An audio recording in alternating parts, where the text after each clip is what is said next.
Alright guys, today we're going to be making some buffalo chicken nuggets, and I'm going to start off with some chicken breast here, and we're just going to take that and cut it up into little pieces. This is kind of one of the things that I probably didn't do a very good job with on this. Didn't really have a super terrible effect long term, but by the end of it, but it would have been nice if I could have made the pieces a little more uniform. So when you're cutting it up, make the pieces as equally sized as you can. You can see I'm getting all the fat out of there, and I just kind of cut this up. These are pretty big chicken breasts.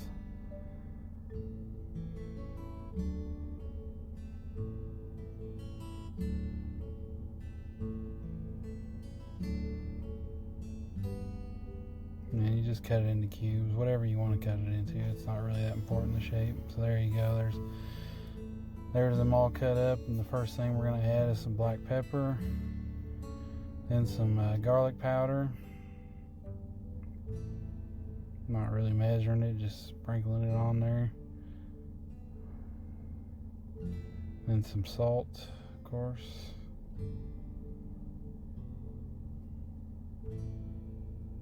We're just going to give that a little toss, kind of mix that up and get that evenly distributed.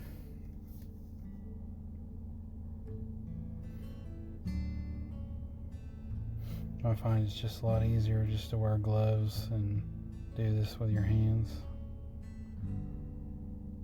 Makes everything a little easier.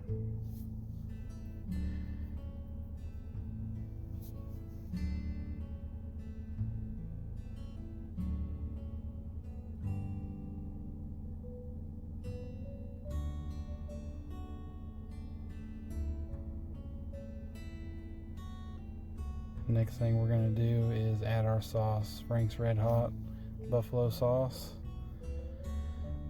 and we're just going to put just enough in there to give it a good coating. We don't really want like a big pool of it or anything like that in the bottom. We don't want to waste the sauce, so it's just enough to get it all nice and coated, just like you see there. And then we're going to take some clear wrap, and we're going to cover it up with some clear wrap, and then we're going to put it in the refrigerator. And it's really up to you. I did this in the morning because that's what made sense for me. I knew I was going to make them later, so in the morning I went ahead and did this. And they marinated in this sauce for a good 6-7 hours at least. But you could put them in there and just leave them in there for an hour and do it. I'm not sure how much of a difference it makes, but I just went ahead and did it in the morning. And so these guys marinated for quite a while. So now we're gonna start. This is later in the afternoon. We're gonna start with putting some almond flour in our big Ziploc bag we got there. We're going to do half a cup, and then we're just going to put all our chicken in the bag, and then we're just going to shake it, and then just depending on how much chicken you have, we got about 2 pounds of chicken. I'll put a little more there just to get a nice decent coating on there. And then we have our egg bath, which is just 3 eggs and water. And then that mixture that I'm mixing up right now is ground up pork rinds. And I put, so I got about 6 ounces of those. And then I put like a half a cup of grated Parmesan cheese. And you can see here, I ran out of it. The one bag of the pork rinds wasn't enough, and they're actually spicy buffalo. I noticed that they had a spicy buffalo flavor, so that's what I tried. I thought that might even give it a little bit more flavor. And there's basically 2 options. You can take them out, crunch them with your hands, just kind of grind them up like crackers on chili, you know. And it kind of works, and it would work if you were just doing a little bit, but it's apparent to me that I'm going to pretty much need this entire bag, you know, considering how much chicken I got left. So I'll show you the other way here is we just take the bag with it open, and then we just take our hands and we just crunch it inside the bag, and that makes it a lot easier, not very messy, and we just crunch it up. Now, looking back at it, I probably wish I would have done it maybe just a little bit finer, because I kind of thought if I made the pork rinds real fine, grainy, you know, sandy kind of size stuff, that it was gonna take away from the crispiness, and that didn't really turn out to be true. If anything, they kind of turned out to be a little extra crispy.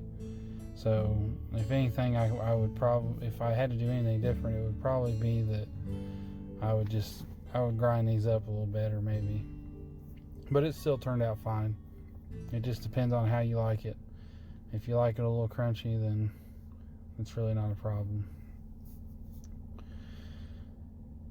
So you see, I'm just running my fingers through there and my knuckles and just crunching everything up.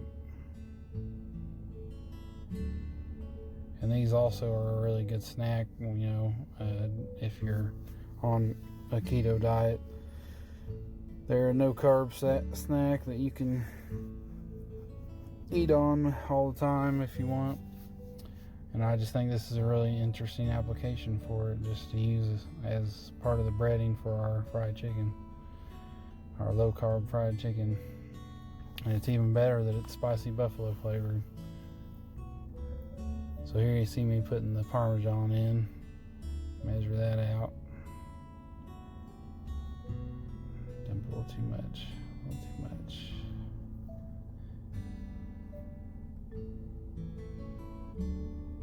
So yeah, about half a cup in there. Just mix it up. I also end up running a little short on the egg bath too. Well, I ran more than a little short on this. I mean, obviously, I knew that I was going to have to mix up the pork rinds twice. But I just, I don't know. This is a small container, so I just did one bag at a time. But I kind of thought the eggs would last. The 3 eggs with a quarter cup of water would kind of make it, but didn't quite make it. I had to put a couple more eggs and a little bit more water in there to finish coating the last handful of pieces. So anyway, you're just going to continue to dump it in the eggs.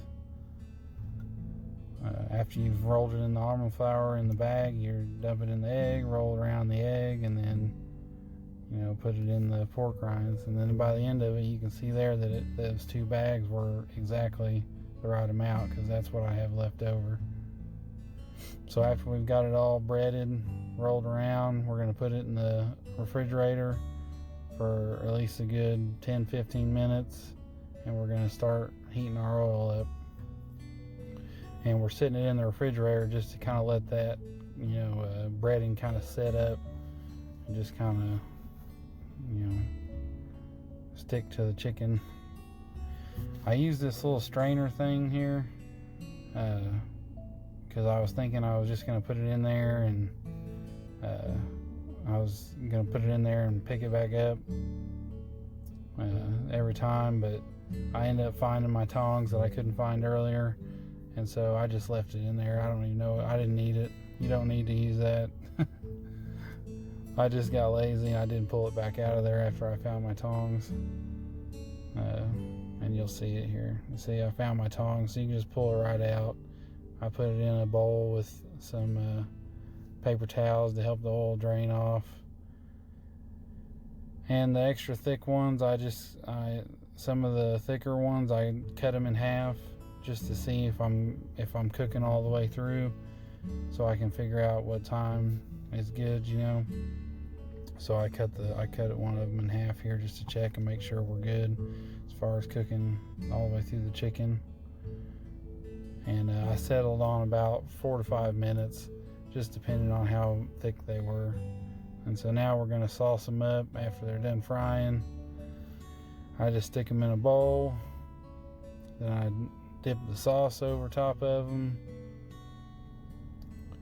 and then I just roll them around with my hands, give them a good coating of sauce, and that's about it.